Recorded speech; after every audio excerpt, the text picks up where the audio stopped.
Mm-mm-mm. I don't see why not. I don't see why that can't happen. Because I mean, I think Trump is kind of right about this in the sense that from a consistency perspective, there's no difference between the Federal Reserve and the FTC. The FTC is an important agency too. Their stability there is important. I mean, for trade, for people operating businesses. I'm just Yeah, but I think it's the same argument people make for cabinet secretaries.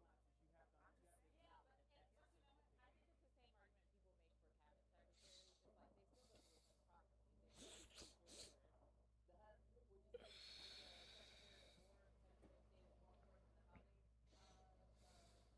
war, secretary of state is more important than the housing secretary? Perhaps, unless there's a mortgage crisis, right? are you concerned about how much money Trump is bringing in 1 year? Am I concerned with a billionaire making more million on more money? No, I'm not. Exactly. Look. Nobody. Let me just sum up. Nobody who voted for Donald Trump, a guy with skyscrapers with his name on it, with a plane is suffering right now. So let me get this straight. So we're here talking about how much money For he's Donald making. Trump, the year before this, in 2024, made, let's call it an eighth of it. It's a fraction of it. It's like about 500 to 600 million dollars in total in 2024. Now we're looking at billions of dollars. So the amount of money that the president has raked in while sitting in the White House is beyond anything that I think people can even conceptualize. We are talking about billions of But dollars. you're using innuendo and conjecture to say there's something. No, I'm just No, no. It's wait, actually wait, wait. true. There's no No, it's actually actual true. evidence. It's actually Go ahead. inconsistent with the fact that the only thing that's changed about Donald Trump is that he's president now. Joe, you make a great politician weaving I'm around trying. all of the answers. The reality of the situation is Trump is the most corrupt president in American history, and we're not even telling the full What's story. wrong? I'm glad that you brought up the quid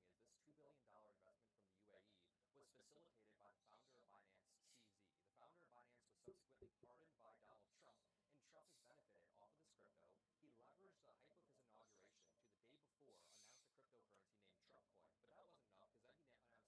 The founder of Binance was subsequently pardoned by Donald Trump, and Trump has benefited off of this crypto. He leveraged the hype of his inauguration to the day before announce a cryptocurrency named Trump Coin. But that wasn't enough because then he announced Melania Coin, but that wasn't enough because then he created this pardon economy where people can pay into his campaigns or his family and they get directly pardoned. Do you agree with the pardon of CZ, the founder of Binance, who helped funnel money into Moss? Do you agree with the pardon? There's no question Wait, that no, you Donald do the Trump has politician been thing. no. Do you There's agree no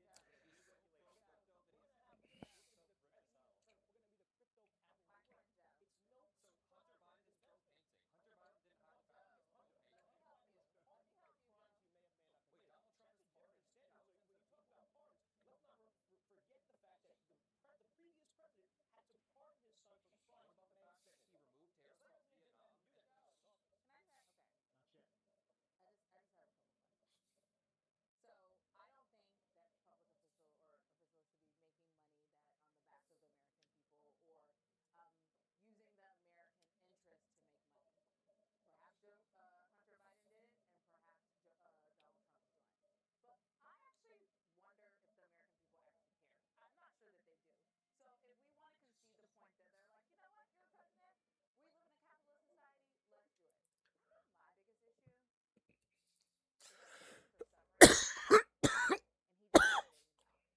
And so the people who voted for him, I just want to ask them: Did you make a billion? Did you make a million? Did you make 100,000? That's a great Did you political make argument. ten It's a thousand fair dollars? political Did you argument. make 1,000? Or are you in debt right now? And if you're in debt right now, the man in the White House is profiting off of you, and that is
$2 billion I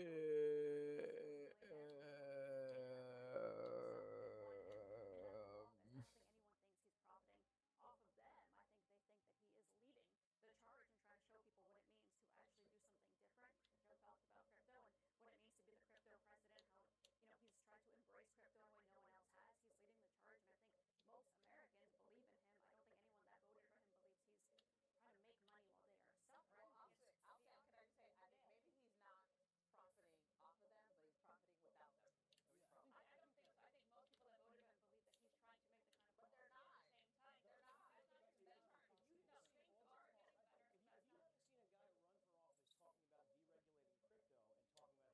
That's not true. They That's not are. true. if you didn't No, see things all are the getting better. if That's you not haven't seen a guy run for office talking about deregulating crypto and talking about how we He should certainly protect did. crypto, right? Yes. It's totally fair. And if that's what My point to you is, if you didn't see that and read the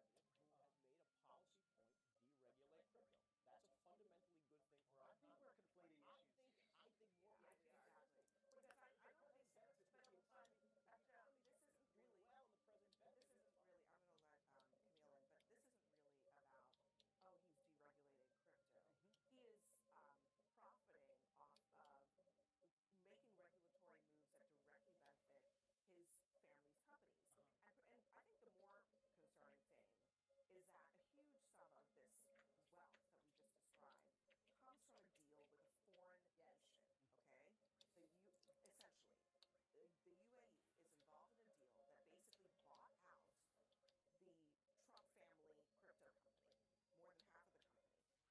And I think the more concerning thing is that a huge sum of this wealth that we just described comes from a deal with a foreign Yes. nation. Okay, essentially the UAE is involved in a deal that basically bought out the Trump family crypto company, more than half of the company, leaving the Trump family massively richer. And it turns out Donald Trump personally himself. So when the founders talked about preventing presidents from basically enriching themselves off of the presidency, this is basically what they weren't envisioning crypto, but they were envisioning things like this from foreign Yeah, governments.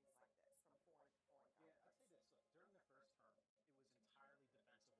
it was entirely defensible to talk about Donald Trump's track record of having made all of this money, his vast real estate holdings, the expectation that his family was still going to be in business. Fine, I can accept that. What's happened subsequently is something else entirely. His sons are enriching themselves, investing in rare earth minerals. They're now defense contractors, and now they're crypto tycoons. They didn't have a competency for any of these industries before. Now there is so much credible reporting at this point on an almost daily, weekly basis now of them having insider information and making trades and dealing with companies who are directly involved with the administration. So It's Joe impossible keeps to talking about the big guy email.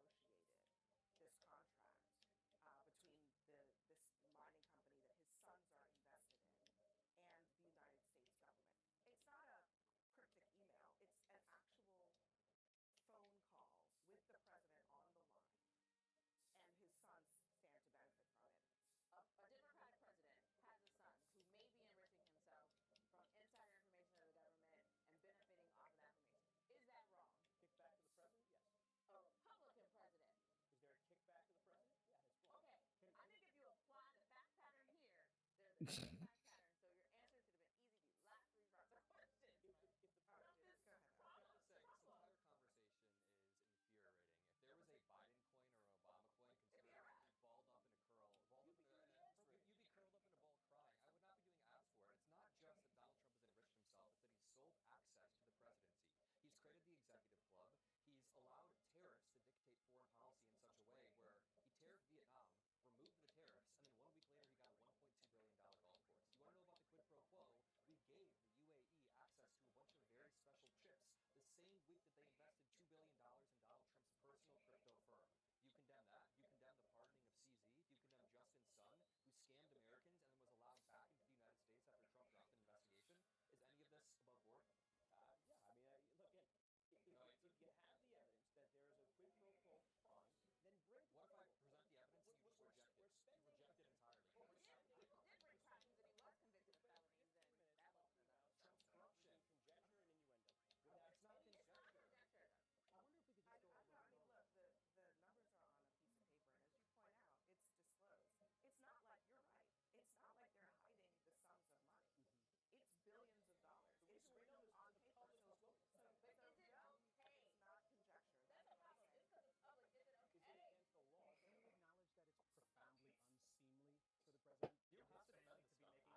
Sandy Gonzalez, who is a member of Congress, doesn't know that it is already not legal to come here with the express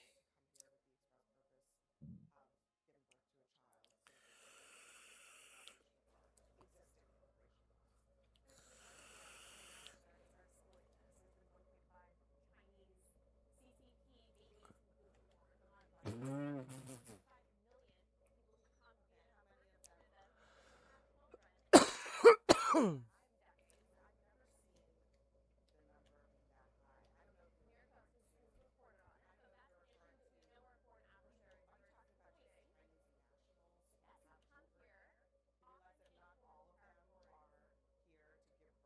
bus tours. 1.5 million people who come Okay, here how to many of them? Canada to have children. For decades. I've never seen the number be that high. I don't know if you're America referring to. is reported on. I So don't know if that's you're an issue referring that to. we know our foreign adversaries Are you are talking about just facing. Chinese nationals who Yes, who have come children? here Do you realize often that in not foreign all of them territory. are here to give birth via birth Okay, we can control? argue about the numbers, No, but I think the number that's been no, reported. I'm arguing Can about the I finish? numbers. No, can I finish? No, no, I'd like like to finish. 6,000 a year. I'd Like like to 6,000. finish.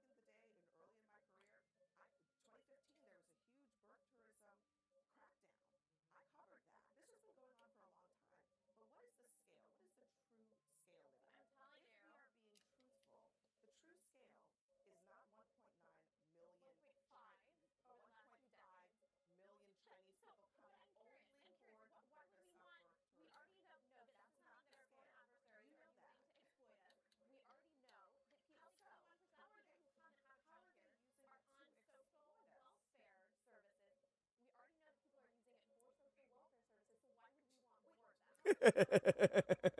Lydia? I'm telling If you, we are being truthful, the true scale is not 1.9 million 1.5 over the last 2 1.5 decades. million Chinese So, people but coming only I'm curious. for the Why would purpose we of want? birth We tourism. already know that this That's is not something the that our foreign scale. adversaries You are know using that. to exploit us. We already know that How 71% so? of people who come and have a How child are they here using are it to on social exploit us? welfare services. We already know that people are using it for social welfare services. So why would we want Wait, more of that? how many children are we talking about, Lydia? I've already mentioned 1.5 You're saying that million all of the 1.5 million people of whose children Chinese can vote here. Do you not think more heritage people are coming for the whose sole parents are purpose of still utilizing CCP citizens? our Do you want social people services? whose parents are CCP citizens who grow up in China to come here and vote? There Because are that is what plenty of foreign rights people who have and parents citizenship of allows. foreign citizenship who are American citizens and do, in fact, have the right to vote. They might be from China, they might be from Russia, they might be from England, they might be from But anywhere I in the don't world. think that we should. That is not I illegal think it makes sense to to have crack down on parents birth from another control. country. I don't understand why it would be controversial to crack down on birth It's control. not, it's actually, that's my point. It's Right? not Great. controversial. What we just saw should scare the hell out of every American. We're about to celebrate the 250th anniversary of our country. I'm in a weird touristy thing today. For the first time in like 10 years, I took one of those sightseeing boats and I passed by Ellis Island and the Statue of Liberty. And it brought me to tears because I'm looking at how far our country has come under the leadership of people like this and the hypocrisy of people like Stephen Miller, whose own family were Jews who came to this country to escape what happened in Germany and the despicable things that come out of his mouth and a lot of these other people. And I thought about my own family that came here through Ellis Island in 1924. Could you imagine? I mean, my Italian, my Sicilian family, you know what they were called when they came here? All kinds of things, Irish families, all of those things. But they were still able to survive and persevere in this country. And that nativist kind of language that's coming back, that anyone that, if you're pregnant, what if you got a tan and you're pregnant and somebody suspects, oh, well, you must be from one of those shithole countries that Trump doesn't like. What have we become? And targeting women. The misogyny here is on full display. It's bigger than just trying to make up something about, some red herring again about CCP Chinese agents. That's not a bunch of bullshit. That's a legitimate concern. It's a concern about this big. That's not what they're talking about. Why can't we address that concern? If that's such a concern, sweetheart, how come none of them said anything about CCP agents? They targeted women and minorities. 25 years Give ago me a caused break. a really big issue. Let me just make a note that this has been being addressed by the federal government for a long time. The Biden Justice Department in 2022 sentenced Turkish nationals to 27 months in prison for orchestrating birth tourism.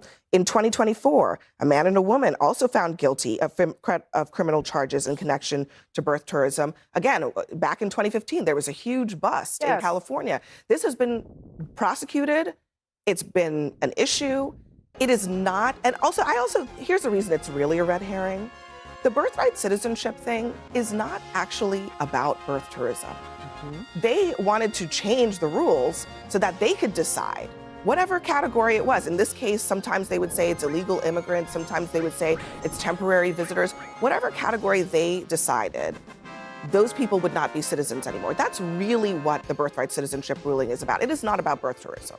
These people are sick, and that's what you saw on the video with these comments. The fact of the matter is it's easier to be angry than it is informed. And there are a lot of angry people because Republicans have made a living and a giving off immigration being a right meat, red meat issue for their base. And because they're losing every single argument you can make in a political year, they want to turn back to what they know and what they lean on, and that's red meat, right-wing, divisive language, and that's what you see coming from their leaders. I'm thankful that the Supreme Court affirmed what we've always fundamentally believed, at least in my lifetime in this country, that if you're born in America, you are American. And that is a blow and a strike in the face to this right-wing MAGA movement who wants to try to rearrange the card decks about who we are as Americans, a story and a country of immigrants. Yeah, I mean, briefly, I have some personal investment in this. My mother arrived in this country on a visa.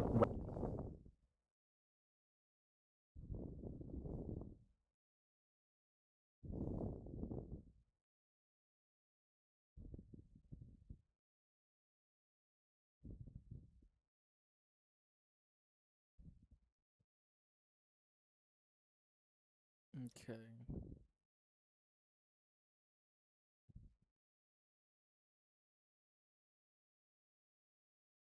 Hello, hello, hello.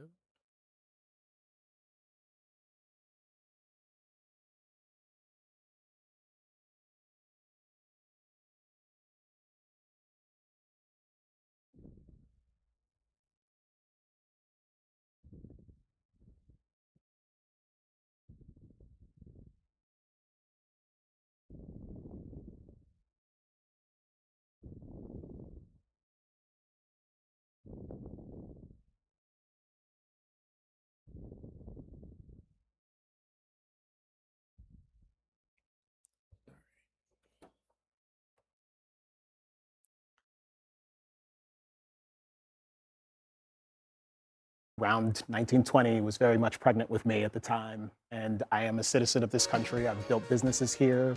I love this country profoundly. I think immigrants have a way of revitalizing the kind of commitment to the original tradition of this country in many respects. I think it is utterly reasonable for people to have serious concerns about immigration. I think plenty of people have grave concerns about illegal immigration. Perhaps some of that has been overemphasized in the past. But in the current moment, I think the administration, and I think you're correct in a certain respect, the administration has made a particular effort to simply eradicate birthright citizenship, as though people coming from abroad, having children here, who are here legally or even illegally, having children here and building lives for themselves degrades the citizenry of people who are otherwise naturalized, who have perhaps been here for That's actually the language that they've used. I want Peter wants to get it, but that is the language that they've used, that it degrades the citizenship of Americans to have people be able to become Americans. I just wanted to say, I mean, talking about immigration is not a red herring. I mean, this is an issue that deeply concerns broad swaths of the electorate and was one of the key areas in which the Biden administration's just absolutely incompetent handling of the southern border and the immigration issue more broadly really sounded their death knell politically and probably led directly to the rise and the re-election of Donald Trump, non-consecutively. But I'm not saying this. But I was responding to the idea of talking about immigration. I'm not saying it's not an issue. It's a red meat issue, excuse me. I'm not saying it's not an issue. What I am saying is how Republicans talk about immigration and how they use it as a weapon of mass political destruction and distraction is the issue. They purposely use the language and some of the examples for the sake of revving up their base because they need energy, and that's what the MAGA So let me just point out one interesting thing. I mean, this is a Fox News poll that asks, should the children of illegal immigrants born in the U.S. automatically, should they become citizens? A year ago, that number was 67% said yes, they should become citizens. Today, it's 69%. I'm going to actually just point out that is actually a margin of error result. So essentially, a year of demagoguing on this issue has not really changed the views of Americans about whether or not this is part of how the country has functioned over the last 120 years. And so, you know, we talk about 70-30 issues, 80-20 issues. This is one of them. The American people understand the importance of immigration. Listen, I worked on immigration as a Republican staffer for many years, and I was a hardliner on a lot of these things. And birth tourism was one of the issues that we needed to address, along with securing the border and all of that. However, it's about enforcement, not about changing the Constitution and what it means. The framers of the 14th Amendment were very clear about drawing a bright line. It did not want politicians politically weaponizing what it meant to be a citizen in this country. And that's exactly what this administration is trying to do, and how dare they? Tonight, New York City's mayor, Zohran Mamdani, is asking New Yorkers to set their air conditioning to 78 degrees during this triple-digit heat wave, and the right is pretty hot over it. Of course, the move is intended to alleviate the strain on the city's power grid. Senator Ted Cruz says this: in a first-world country, you could turn on the AC. Senator Rand Paul said it was proof communism is alive and well.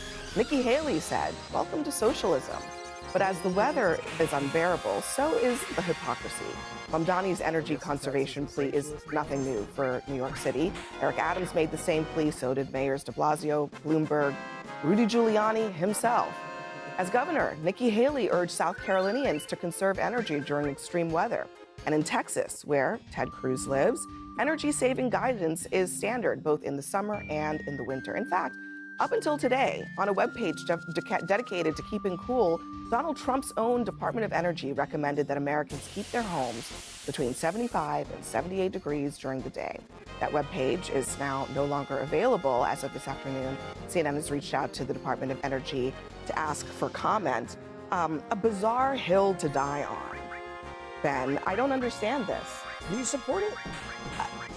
Ask Nikki Haley. No, I'm asking you, like, do you think, like, when you saw that, you're like, hell yeah, let me walk over there and knock that number up to 78? Let me ask you a question. Is Nikki really? The Republic of South Carolina? I'm asking. State? Yeah. It's 78 there a lot. It's 78 there a lot. What about but you support and Ben, don't you live in Texas? I live in Texas, okay, and so there's no way in hell we're putting it on 78 degrees. That's why your grid falls apart. It's not 78 degrees in here right now either. No one's gonna buy that. Like, it's absurd. But Ben, I'm just saying, this is a weird hill to die on. No, because when Nikki Haley says, hold on, when Nikki Haley says, we ask that you set your thermostat to 68 or lower. By doing it in the winter, 78. In the winter, this is for the winter energy conservation. So in the winter, they're telling people to set. She's telling people to set their thermostat to 68. And also, this doesn't come from the politicians. This is also coming from, as I pointed out, the Department of Energy. It's coming from the power companies. Con Edison, which is running the power in New York. Let me translate the Stay cool and stay talking points set for you. thermostats no lower than 78 degrees. This is real simple. I'm just asking. We believe in better power grids. We believe in reinvestment in power grids. We believe that you should build enough so that I don't have to walk up and go to 78 degrees. You can let this one go if you want. We can turn it up to 78 in here right now, and in solidarity we stand with Mamdani. You don't have to jump off the partisan cliff. You can let it go. It's not 78 in here. I agree with Abby on this one. Listen, just let it go. I do not agree with many of the mayor's policies, but this one, I don't think he was like. I think we're doing a really big reach on this. He wasn't trying to control our lives. He was giving Zohran Mamdani there's a lot to be critical of, right? Totally. But he didn't go into the book of socialism to figure this out. Like, and the crazy thing is, the Green New Deal book. It's the Green New Deal book. It's literally not, because in Texas where your grid falls apart, right? And Ted Cruz is in Cancun anyway.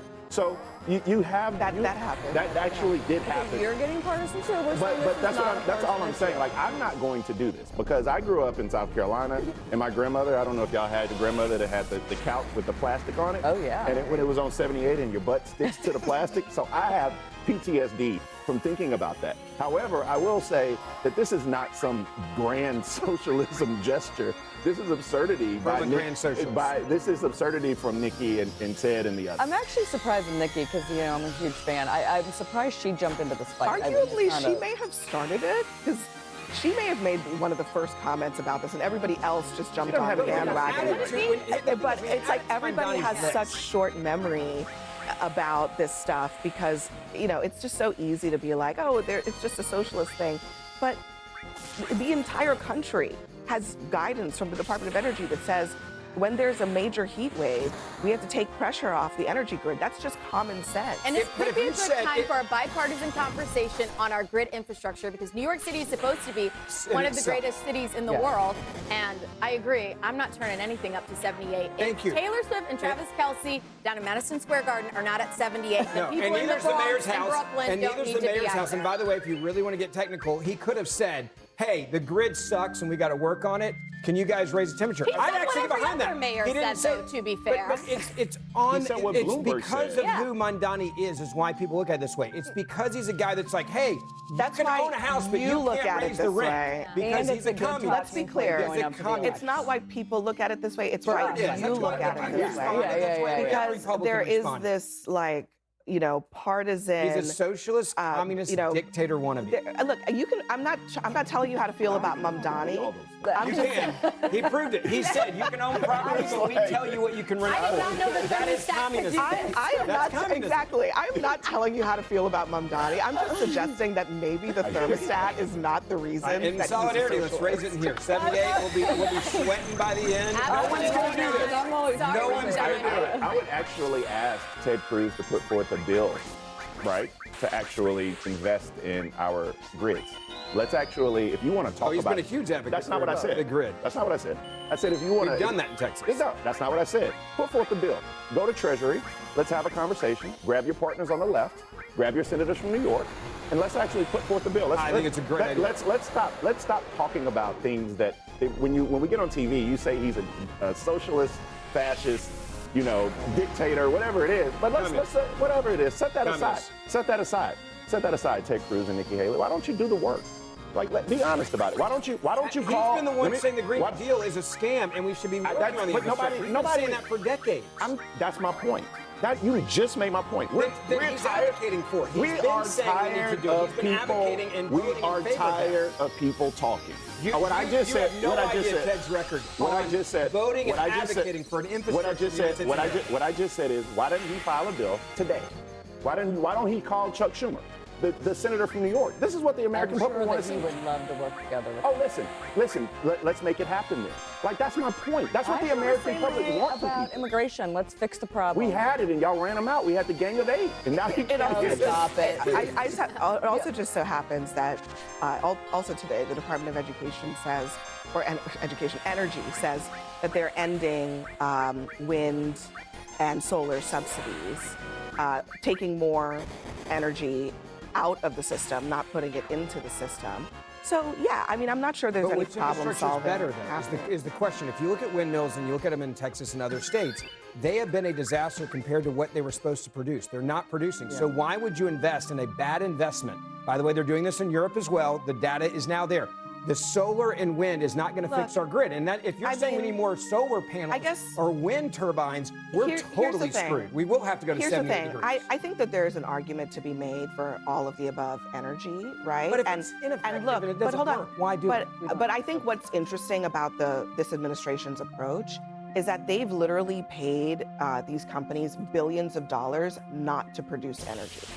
So I don't understand how that works. You think Solyndra and the money in Obama and the Green New Deal that was a total scam was good for the country? It did not help our infrastructure. It did not help the grid. But a bunch of their friends got really rich, and we said, hey, we're all going to die in 20 years. The president is paying. The president's administration is paying companies to stop producing windmills because he thinks that they kill birds. It's not because he thinks it's inefficient. He does it because he thinks they're an eyesore and they kill birds. They are. That is what he. But they're that's also what he has said. ineffective energy producers compared to what we actually need. If you want a better grid, it's not going to be from windmills. Why should we subsidize it? If it's so good, the private sector should do it. We are subsidizing. Companies will do it. We are subsidizing countries to stop producing energy. That also doesn't make sense.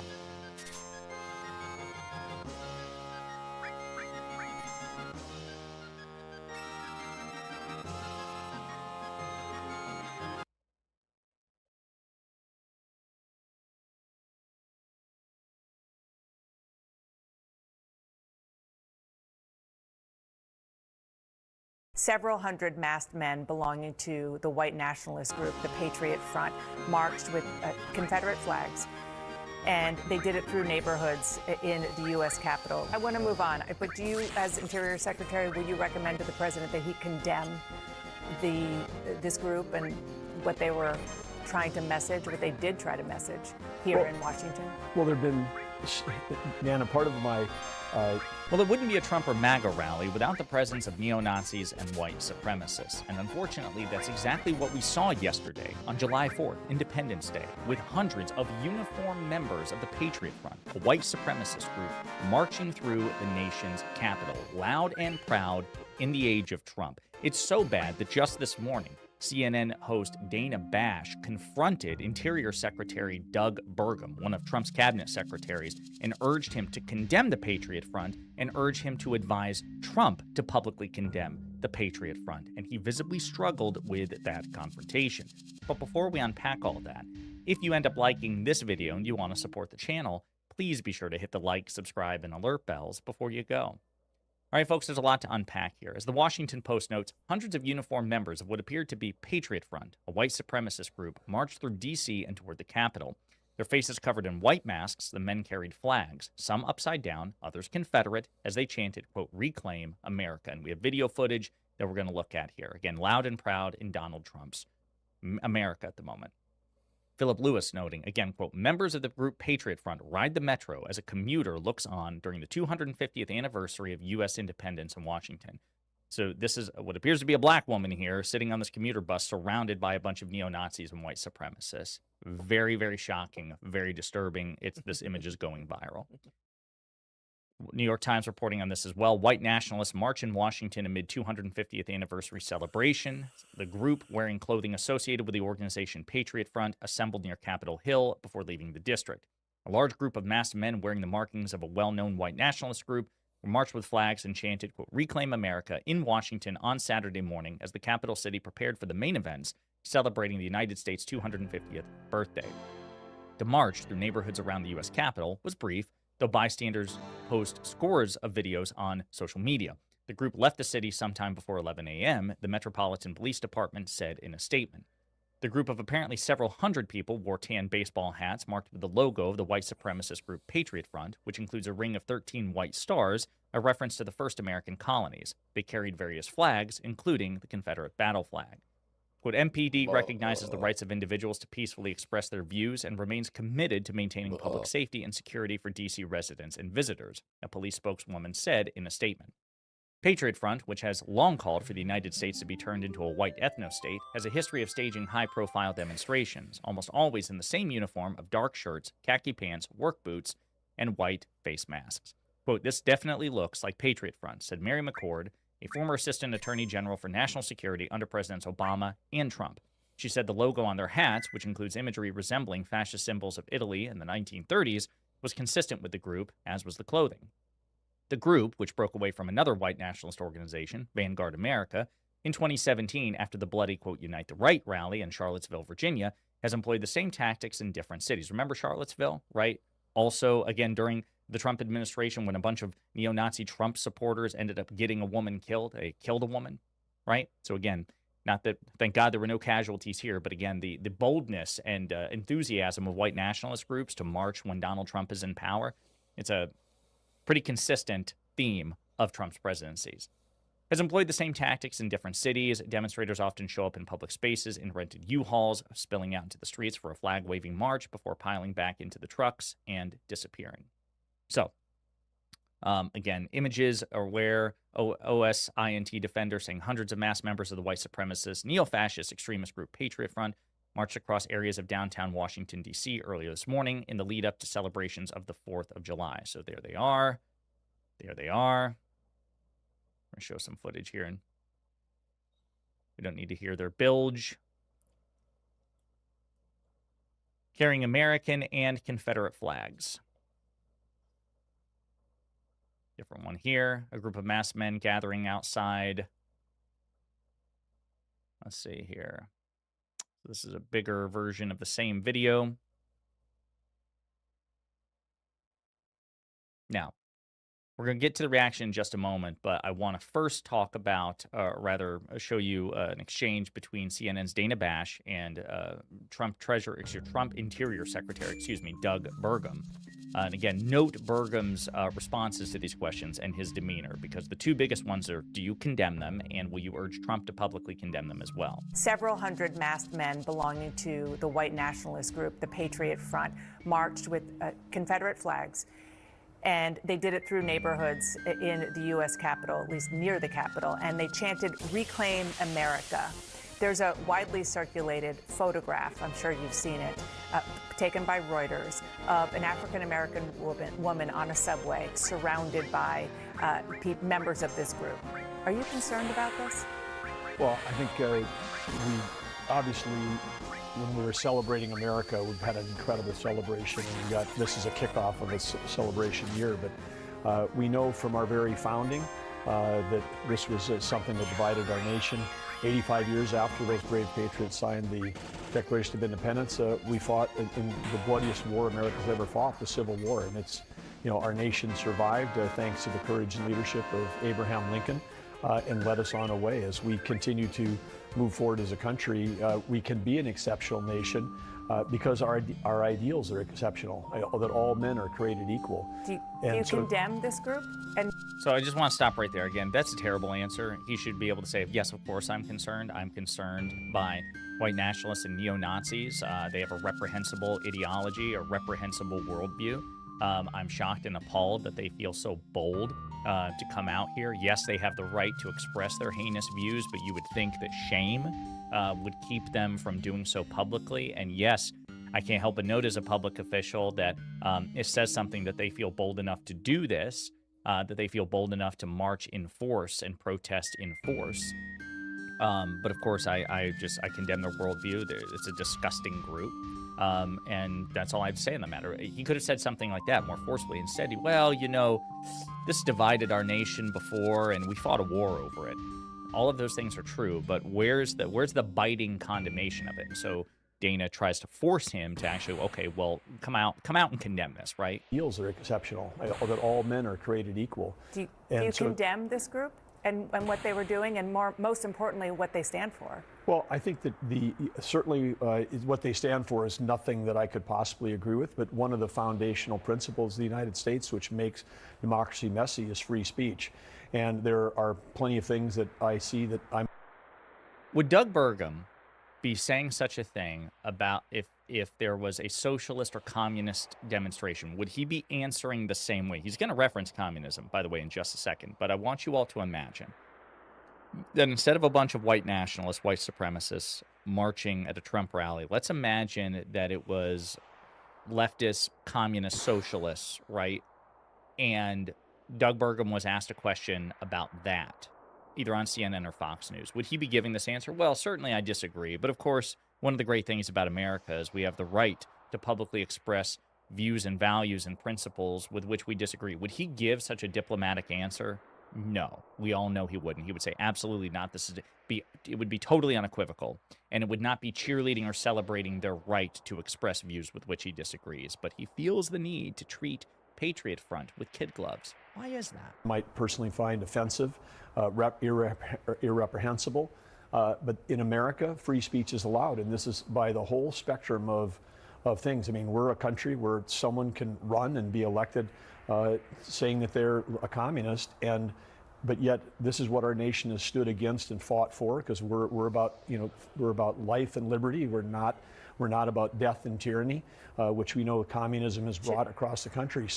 And across history. So again, rather than condemn the Patriot Front, because communists weren't out there marching by the hundreds, but a bunch of masked, uniformed white supremacists and neo-Nazis, people on Doug Burgum's side of the aisle, right, the right, they were out in force by the hundreds, right? So instead of actually dealing with that, he's dealing with, well, what about some hypothetical, communist uprising?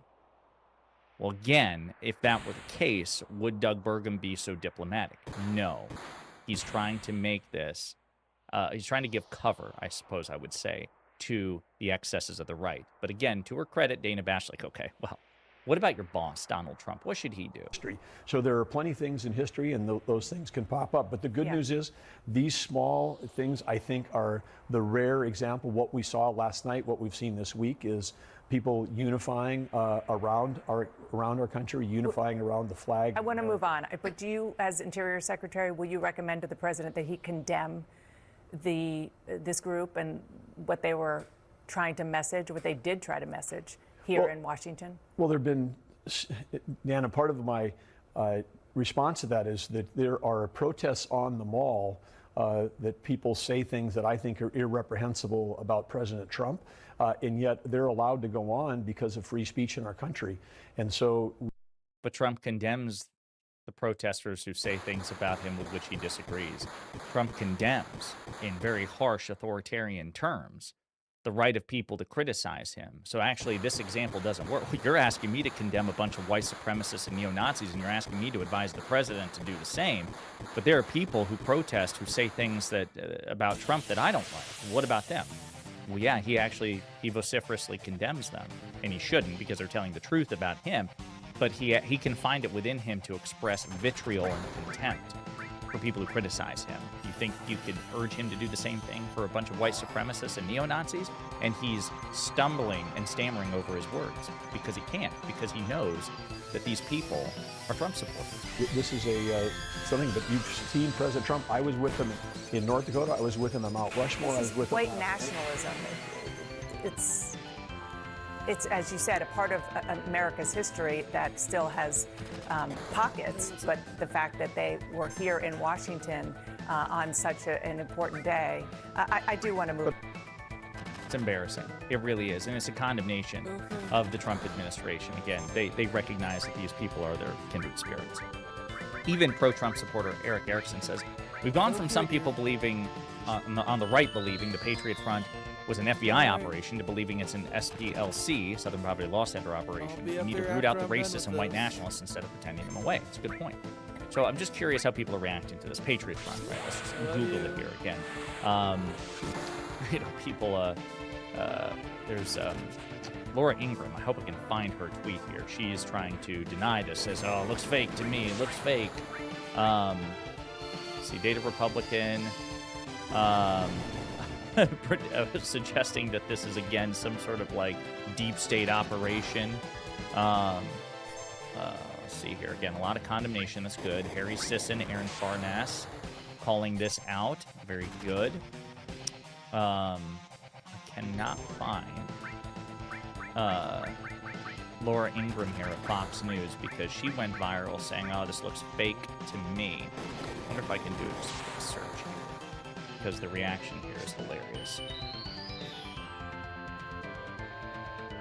Let's see. Oh, there it is. There it is. I call fake, Laura Ingraham says. Looks like Antifa in costume. No one should be allowed to cover their faces. Bronf Golkowski says they used to claim Patriot Front was the FBI doing false flags. I guess they can't use that anymore, so now they're Antifa, right? This is where we are, right? And she got ratioed pretty well. 17,000 likes, but 13,000 replies.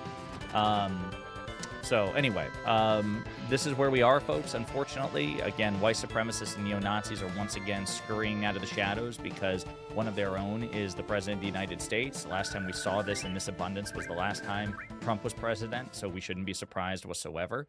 And I expect we will not see vociferous, full-throated condemnation of Patriot Front, white nationalism, white supremacism, white supremacy, neo-Nazis by the Trump administration, let alone Trump himself. But fingers crossed, because that would be a good thing if we could get that sort of condemnation.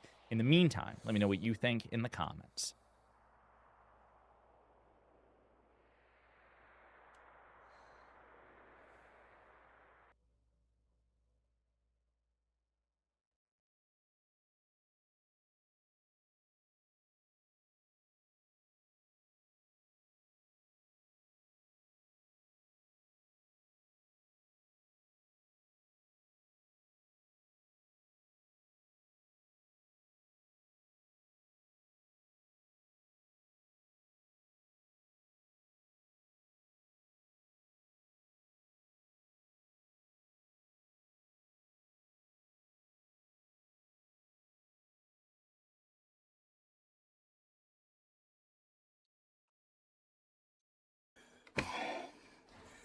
Well, what's up, everybody? I'm not very happy right now. I'm going to be honest. I'm very offended. So this is the official Bricks and Minifigs Schaumburg, Illinois page, and they're making fun of Brian, which is unbelievable. Rare collector set just landed. We just got a Lego Star Wars display set. Rare collector set, great display piece, only one available. This is their official page. Let's look at their top comment. Let's look at their top comment, shall we? Is it Benjamin or Brian? Right.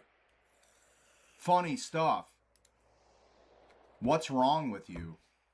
It's just unbelievable that they're saying we're doing all this crazy stuff, but yet here's an official Bricks and Minifigs franchise making, and they spelled Brian's name wrong, and they're not even replying to anything. Is it Benjamin or Brian? Are you serious, dude? On a rare collector set. AI. They made this with AI. It's not even real. Come check it out before it disappears into a U-Haul, you mean, is what you should have put. Just unbelievable. You know, we're not even allowed, apparently, to comment or anything, but you guys are allowed as a franchise to make fun of how you guys stole Brian's Legos. Cool. Unbelievable. So, of course, you know, this is getting ratioed to... I don't know who actually liked this. Another Bricks and Minifigs? Are you guys serious? Kalamazoo? So you guys are in on it. So it's just a joke to you guys that you guys stole Brian's Legos. Cool. I'm sure you guys didn't realize that the algorithm thinks now I like Bricks and Minifigs. I don't know why it thinks that. But the fact you're saying is it Benjamin or Brian, who else are you talking about? There's nothing they're even replying to. This is their comment the author added. Sick, you know, just rub it in, you know, that you stole Brian's Legos. Just rub it in on an official Bricks and Minifigs franchise. You know, I hope Schaumburg Bricks and Minifigs knows I just sent this to Reckless Ben. I'm like, I hope your lawyers show this in court. Because it's like, you guys, we're not allowed apparently to talk about anything, but you guys...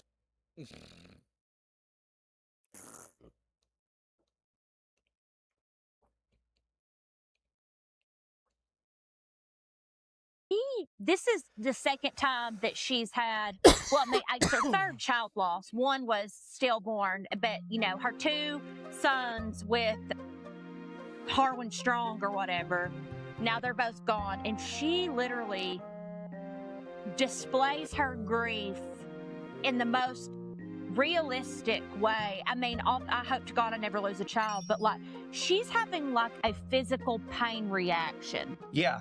It was very visible. I mean, it's like what are the 7 stages of grief? The first is like denial. And she immediately comes in and starts talking to him as if he's going to respond to her. And then she just completely disassociates. Like, they are a tremendous actor, but like, they had to have like studied with a grief counselor or something. Cause it was like you said, it was so real. Yeah. Like, God forbid that ever happens to me, but like, I have unfortunately seen people when they first got the news of something traumatic and like that's it. Yeah. Yeah. Well, yeah, she looks like she's in actual physical pain.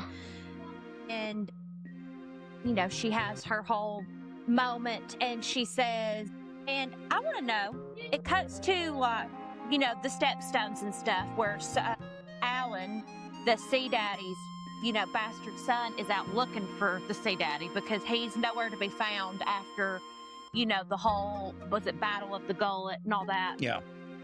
And I just want to know how they lost the stepstones to begin with because, you know, season 1, they, you know, defeated the crab feeder, and it says like off screen that basically they were fighting for like 3 years or more. Right.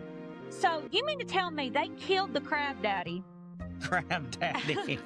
they killed the crab daddy, and then they didn't like send troops to like reinforce their. Like, they literally just like, all right, we killed him, the stepstones are ours, but then they just left. And I mean, so naturally, the triarchy just reformed under another leader. Yeah, right. Like when we, take over another country, like we build a station there to make sure that everything's okay. Yeah, I mean, like, it's like if you, yeah, I mean, but, so I don't understand that, but I mean, I guess I'm just not, I don't know military stuff. Me either. We should probably read The Art of War for this podcast. Probably. So Alan's out there looking for Snake Daddy, his real daddy. And it shows, dragons going around looking. Then it cuts to the Veil. Raina shows up. Raina was the one that flew sheep stealer. Christian named Kevin. By the way, I've decided I want you to give me your interpretation. I need us to figure out how we think Sheep Stealer would talk if he could talk. And I'm going to do mine, and then you can do yours. Hello, my name is Sheep Stealer. May I have your sheep? No, that's a little too posh of a... He would say, what's the place in England that like the accent? Oh, Cockney? Yeah, he would have a Cockney. I'm here to steal your sheep. Yeah, that's it. Come on, bring me some of your sheep. Yeah, that's it. Okay. Okay, so she shows up looking for asylum, and Jane Longneck of the Veil...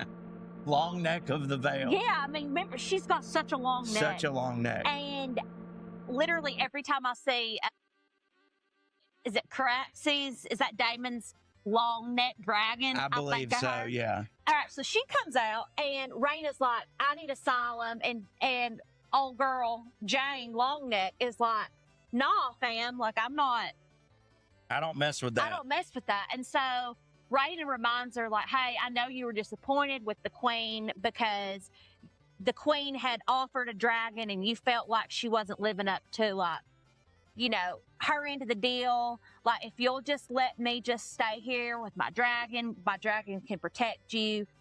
And Jane's like, all right, the Veil's big. Basically, like, I'm going to pretend I never saw you. Also, did you, in the scene when Rhaenyra is grieving or whatever, and she's blaming everybody in there for Jace's death, that guard grabbed her or whatever, when he knelt down and took his sword out, did you think he was going to seppuku himself? Yeah, I did. And then she literally just said, like, it's not going to solve anything. But no, right. He was, well, because, I mean, he did wrong. Of course. Like, the guards should have restrained Luke. If they, that just shows that deep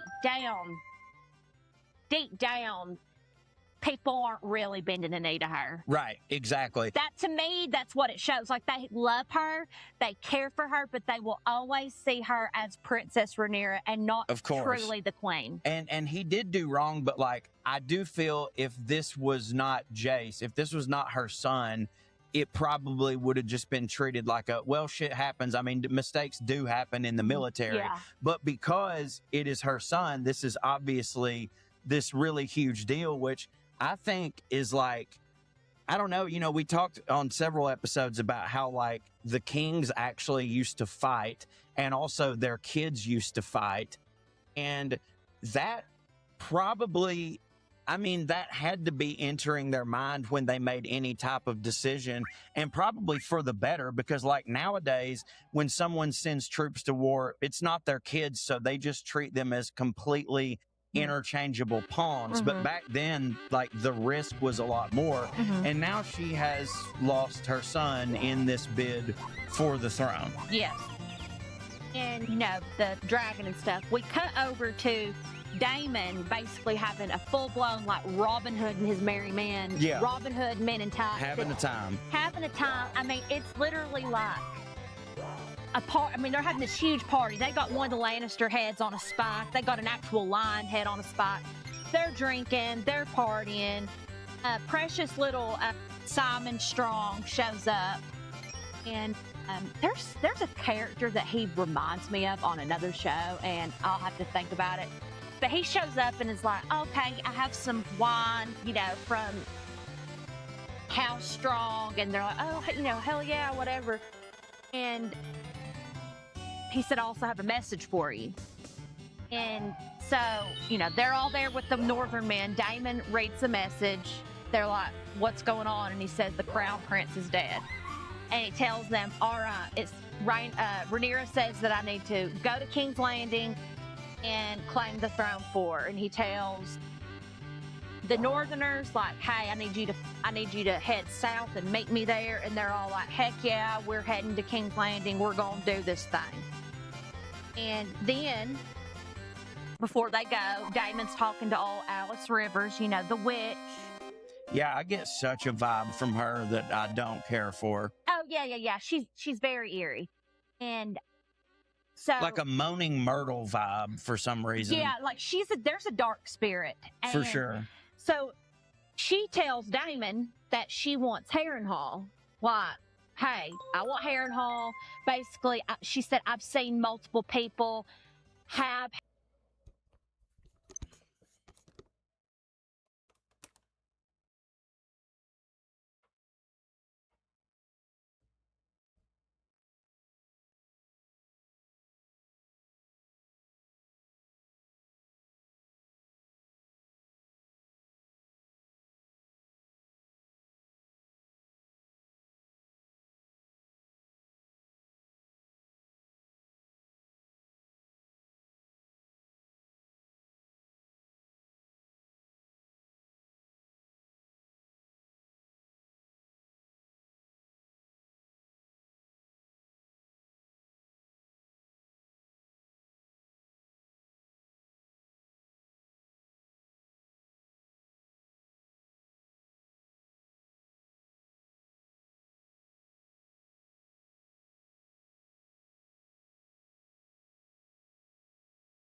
hair and haul and not take care of it, which makes me think when she says multiple people, how old is she? How old is she? Right. Yeah, like is she like multi-generations Is she like old? the red? Is she like the red woman? That's what. You know what I mean? Honestly, how I see it is basically she's like the red woman from Game of Thrones. I'm kind of thinking that we're going to get the reveal of Yeah. like, because obviously that's not like the red woman isn't a singular keep thing. saying her 4'8". There's a bigger plot. Which I'm really excited about. Yes. And so Damon tells her, like, you know, you're a woman and you're not married to anyone like important. You're like trash. They don't just like. And honestly, I don't even think he was saying it with judgment. He was just like, no, that's he's just like, that is the like, truth. listen, like you're not gonna. Well, you know, heck, the dragon seeds aren't even getting a castle. Yeah, I mean, regardless of if he was saying it with judgment, like he's 100%. It's just 100% the truth. Yeah. We will be right back after this word from our sponsor, which is CoreyWritesForYou.com, everybody. You heard Here We Rest. I think I put it at the end of the last episode. And man, I got so many positive comments. It really made me happy. I was so happy, in fact, that I turned around and finished my second draft of part 3, which I really, really, really, really love. You will be the first to hear it if you subscribe to CoreyWritesForYou.com, which is my Substack, by the way. Substack is a very cool platform for writers.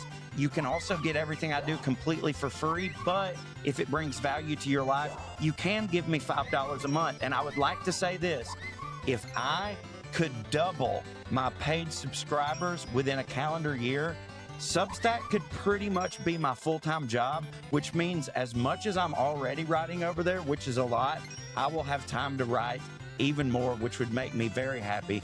CoreyWritesForYou.com, and we will be right back. Wow, you know when it's like no matter what you do, you have a wedgie. God. Alrighty, after that break, Bayla shows up at the gullet to look for Snake Daddy. And Gullet's such a redneck word. Yeah, well, I feel. And did you notice that like Alan looked at her and he looked pissed when he first saw her? Yeah, he did. And I don't know if it was like a jealousy thing, like his real family's coming. Well, no, I was going to ask that. What was your interpretation of why that looked? That literally just like a he's insecure and jealous, and like he's got to have his moment with his dad and like be the hero, and then it's like his like real family shows up, and he's probably just feels like inferior. Right, because like as the bastard, like in order for him to get their appreciation or approval, he's got to do so much, whereas like they just have to exist because, you know, that is how it is. Well, Bayla and him start talking, and Bayla's like, you know, he's gone down before and he's been found and he's strong and all that. And she says something and makes Alan laugh, which he doesn't laugh. He's never smiled. He's a very serious guy. So I'm assuming that they're going to get married and have kids now. Of course, yeah. Because, I mean, they are aunt and uncle, so it would only make sense if they got married. So stay tuned. I'm sure that's happening. Okay, you heard it here first. Kirby's shipping Alan and Bay. No, I'm not shipping. I'm just believing it's going to happen. What's her name? Bayla. Bayla's daughter. Yeah, Bayla and Alan. Yeah, I'm not like, yay. I'm just saying it's going to. There's no way it's not. So then all of a sudden you see old sea smoke flying around, and that's got Alan's brother on it. Sea Snake's other bastard. For the record, we know that bastard is not the preferred nomenclature in real life, but in this show, we will be saying bastard. Yeah, and like when they say bastard, like they're not using it as like a cuss word. It literally is like just a term. Yeah, I mean, it was never meant to be a curse word. Like that's just, you know, just like the R word, like it just people was. would use the term to be mean negative, to someone. like, yeah, you're a bastard. Yeah. Yes. So. I think it's a cool word. Yeah, well, old dude, you know, he's flying around on sea smoke and to look for him. And then we cut to Strongfoot and Fried Egg is what I like to call him. Yeah, he does look like a fried egg. Yeah, I mean, he's egg on, so he's fried egg. Yeah. They're in the carriage, and, you know, egg on. It's so, their scenes have been funny because to me, it's kind of like it just shows like egg on's maturity and how they're, you know what it reminds me of? Kind of reminds me of Chris Farley and David Spade. Yes, like how they would have to like how David Spade would have to like was the mature one. Right, And was yeah, trying he was to, the straight man. Yeah, literally. And Yeah. like Chris Farley was the prince of the kingdom because he, you know, his dad had the tire place. I think there's also a little bit of a change in their dynamic, and I don't know if this is on purpose or not, but like before his burn, like Strongfoot would never speak to Aegon the way that he's currently speaking to him, and I feel like there's a little bit of like, you're damaged too now. Yeah. Like, you know, he's been Strongfoot with his club foot or whatever, but now it's like you're a burn victim, so like we both are flawed, and therefore you know what it's like to be me a little bit, and I'm going to speak to you this way. Maybe, but I also just think too that I think that Strongfoot knows the only way to get to Aegon is to talk to him like he's a child and you're the adult. Yeah, for sure. Because You do have to. That's how the Otto had to do with him. And at present, he's in no position to like cut his head off. Like he needs Strongfoot. Yeah. Right now. Yeah, I mean, literally, when they get attacked by like, I think those are Triarchy people. Yeah. That attacked them. Aegon attacks one of the guys, and I mean, he's like yelping in pain while he's stabbing the guy. Like, because Aegon is just straight up. He also seemed to enjoy stabbing the guy. He was yelping in pain, but boy, that looked like something he was super into. I was thinking during that scene, you ever just have those thoughts that enter your mind and you're like, I better not say that to anybody. But I always end up saying them. Like, murder is bad, obviously. But thinking, like, if it was righteous, like, you know, like if it was a true vengeance thing, like, don't you think, I mean, afterwards, I think you would have that, like, post-nut clarity of, like, oh my God, but, like, I bet stabbing someone who has wronged you to death does feel pretty orgasmic in the moment. Oh, yeah, yeah. Then old Strongfoot's like, all right, we got to You got some indigestion there? Well, I mean, I've been downing potato chips and French onion dip, so sorry about the burp. That my mic's right under my mouth, too. It's and I'm okay. just